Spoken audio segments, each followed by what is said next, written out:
નમસ્કાર મિત્રો, આજે આપણે ધોરણ 11ના ગુજરાતી વિષયના સ્વાધ્યાયનો પાઠ નંબર 12 પ્રસંગ ડી જેનું સંપૂર્ણ સોલ્યુશન જોશું. જોઈએ આપણે પહેલા પ્રશ્ન નંબર 1. નીચેના પ્રશ્નોના એક વાક્યમાં ઉત્તર લખો. નંબર 1. આજે સંસ્થા શાળાઓમાં ક્યાં ક્યાં દિવસોની ઉજવણી કરવામાં આવે છે?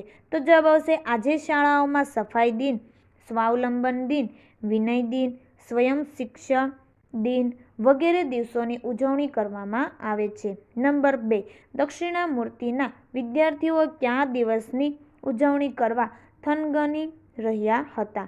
તો જવાબ આવશે દક્ષિણામૂર્તિના વિદ્યાર્થીઓ તોફાન દિનની ઉજવણી કરવા થનગની રહ્યા હતા. નંબર 3. સંસ્થા ચલાવવા બાબતે વિદ્યાર્થીઓની વાતનો નાના ભાઈએ શો પ્રત્યુત્તર આપ્યો? તો જવાબ જોઈએ સંસ્થા ચલાવવા બાબતે વિદ્યાર્થીઓની વાતનો પ્રત્યુત્તર આપતા નાના ભાઈએ કહ્યું કે વિદ્યાર્થીઓ સંસ્થા ચલાવે એ સારી વાત છે. કાલે વિદ્યાર્થીઓ ઓફિસમાં તેમને મળવા આવે, સૌ સાથે મળી બધી વિચારણા ગોઠવણ કરી લઈએ. નંબર 4. સંસ્થા ચલાવવા તૈયાર વિદ્યાર્થીઓએ અંતે શું કર્યું? તો જવાબ જોઈએ સંસ્થા ચલાવવા તૈયાર થયેલા વિદ્યાર્થીઓ અંતે નાના ભાઈની નજર ચૂકાવીને ઓફિસની બહાર નીકળી ગયા. ત્યાર પછી જોઈએ પ્રશ્ન નંબર 2. નીચેના પ્રશ્નોના 2-3 વાક્યોમાં ઉત્તર લખો. જોઈએ તે નંબર 1. તોફાન દિનની ઉજવણી કરવાની હા કહ્યા પછી નાના ભાઈએ પ્રથમ શું કર્યું? શા માટે? તો જોઈએ તેનો જવાબ વિદ્યાર્થીઓને તોફાન દિનની ઉજવણી કરવાની હા કહ્યા પછી નાના ભાઈએ તેમને તોફાન દિનનું આયોજન કરવા કહ્યું. એમાં ચોરની ભેગો ઘરધણી ભળી જવાનો ઢોંગ કરતા હોય એવી અદાથી નાના ભાઈએ તોફાન દિનમાં જોડાવાની પોતાની ઈચ્છા દર્શાવી. આનું કારણ નાના ભાઈની ઈચ્છા વિદ્યાર્થીઓને શિસ્તના પાઠ શીખવવાની તેમજ તોફાન દિનની ઉજવણીથી બંને પક્ષે થનારા નુકસાન તરફ ધ્યાન દોરવાની હતી. ત્યાર પછી નંબર 2. તોફાન દિનની આગેવાન મંડળીએ રજૂ કરેલી ચિંતાનો નાના ભાઈએ શો ઉત્તર આપ્યો? તો જોઈએ તેનો જવાબ તોફાન દિનની આગેવાન મંડળીએ રજૂ કરેલી ચિંતાનો નાના ભાઈએ ઉત્તર આપ્યો કે કોઈ વિદ્યાર્થીને નુકસાન થાય એવું તોફાન કરે તો ના કેમ પડાય? આ તો તોફાન દિન છે. રસોડામાં પણ ગોળ ખાંડનું નુકસાન તો થશે જ ને. તોફાન દિન તો બધાને સરખો જ લાગુ પડે. નંબર 3. સંસ્થામાં ક્યાં ક્યાં વિભાગો ચલાવવાના હોય છે? ટૂંકી યાદી આપો. તો જોઈએ તેનો જવાબ સંસ્થામાં નિયામક, હિસાબનીશ અને ગૃહપતિ વિભાગ, મકાન બાંધકામ વિભાગ, પ્રકાશન વિભાગ વગેરે વિભાગો ચલાવવાના હોય છે. નંબર 4. સંસ્થા ચલાવવા માટે પૈસાની વ્યવસ્થા સંદર્ભે નાના ભાઈએ વિદ્યાર્થીઓને શી સલાહ આપી?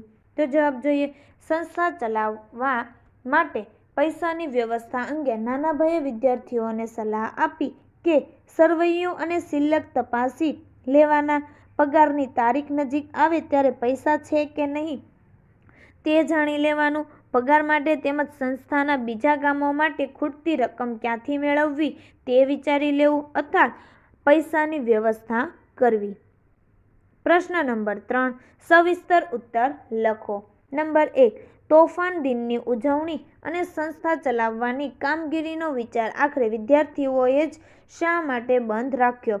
તો જોઈએ તેનો જવાબ તોફાન દિનની ઉજવણીમાં વિદ્યાર્થીઓ રસોડામાંથી દહીં ખાંડ ખાવા, કોઠારમાંથી ઘી ગોળ ખાવા જેવા તોફાન કરવા માંગતા હતા. આથી સંસ્થાને નુકસાન થાય તેમ હતું. નાનાભાઈ એમની ઉજવણીમાં જોડાયા હતા એટલે એમણે કેટલાક વિદ્યાર્થીઓને પ્રવીણની બેગમાં પડેલા નવા સૂટને કાતરથી કાપવું, બાબરી પાડવાના શોખીન ગિરીશના વાળ પર રાત્રે કાતર ચલાવવી, મહેન્દ્રનું ટાંકું તોડી તેમાં વ્યવસ્થિત મૂકેલી સામગ્રી વેરવિખેર કરી નાખવી વગેરે તોફાન કરવાનું સૂચવ્યું. પણ તેમ કરવા જતાં વિદ્યાર્થીઓને જ નુકસાન થાય તેમ હતું. તોફાન દિનનો તો બધાને સરખો લાગુ પડે એટલે આવા પ્રકારનો તોફાન દિન ઉજવવો કે નહીં એના પર વાદ વિવાદ થયા. અંતે વિદ્યાર્થીઓએ તોફાન દિન ઉજવવાનું બંધ રાખ્યું. સંસ્થા ચલાવનાર વિદ્યાર્થીઓને નિયામક, હિસાબનીશ, ગૃહપતિ, પ્રકાશન, બાંધકામ જેવા વિભાગ સંભાળવાની જવાબદારી ઉપાડવાની હતી. વિશેષ તો સરવૈયો અને સિલક તપાસી પગાર અને બીજા કામો માટે પૈસાની વ્યવસ્થા કરવાની હતી. તે તેમને માટે મુશ્કેલ હતું. આથી સંસ્થા ચલાવવાની કામગીરીનો વિચાર આખરે વિદ્યાર્થીઓએ જ બંધ રાખ્યો. જોઈએ નંબર 2. આ બંને પ્રસંગો દ્વારા નાના ભાઈનો હેતુ વિદ્યાર્થીઓને શો સંદેશ આપવાનો હતો? તો જોઈએ તેનો જવાબ આગળ.